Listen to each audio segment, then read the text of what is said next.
Hey guys, Yankee here, and today I'm going to be giving my thoughts on Shazam, the Monster Society of Evil, written and drawn by Jeff Smith, as it says on the cover, the creator of Bone. I have never read Bone. I had never read anything Captain Marvel related until this, so I just sort of picked this up on a whim, and I'm glad I did. I enjoyed this quite a bit. It's, I don't think it's a retelling of any particular classic Captain Marvel story.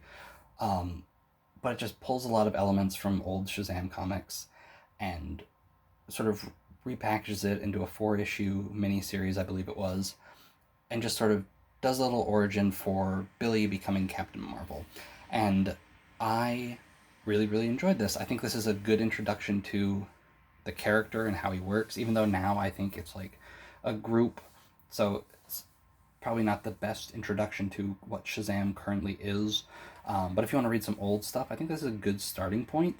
Um, Introduces villains that I was familiar with, right? Like Mr. Mind, the Caterpillar, and what is his name? Dr. Savannah. He played a big part in this. And yeah, it's just an introduction to Shazam. Billy Batson is a homeless boy, orphan, live living on the streets, right? Homeless.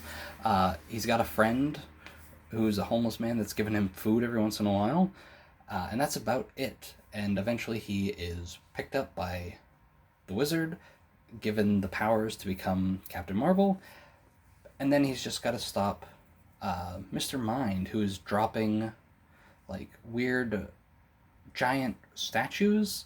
Like a giant statue just sort of appears, and he has to try and stop them before Mr. Mind uses them to like wipe out humanity or something. And then Mr. Mind is also making like animal people, and sort of like commanding them. But yeah, that's the basics of the story. It's all sort of Billy's fault. Him not listening to the wizard or Captain Marvel, who is sort of a different entity than him. My only experience with Shazam at all is the first Shazam movie, and in that, Billy gets the Shazam powers, and it's just sort of like kid in a superhero's body. Cool.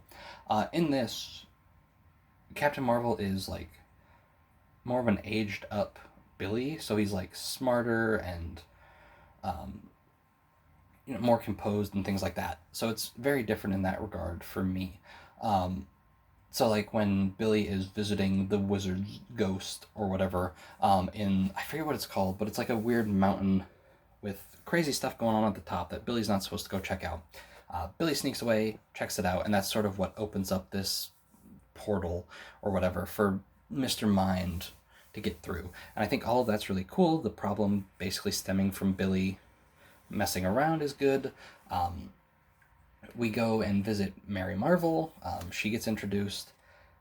And again, it's just introducing a lot of cool Shazam stuff and like retelling old Shazam story or like elements from old Shazam stories and bringing them into like 2004 or 2005, whenever this came out.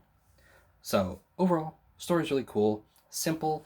Artwork is good, except for this is my one nitpick about the art. I don't like the way he draws human faces.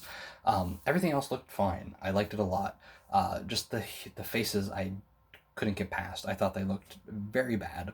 But other than that, art was really good, especially when he was drawing like the animal people or just animals in general, right? We got the tiger, what is it, Tawny the tiger. Um, like that stuff looked good. It's just faces weren't didn't work for me.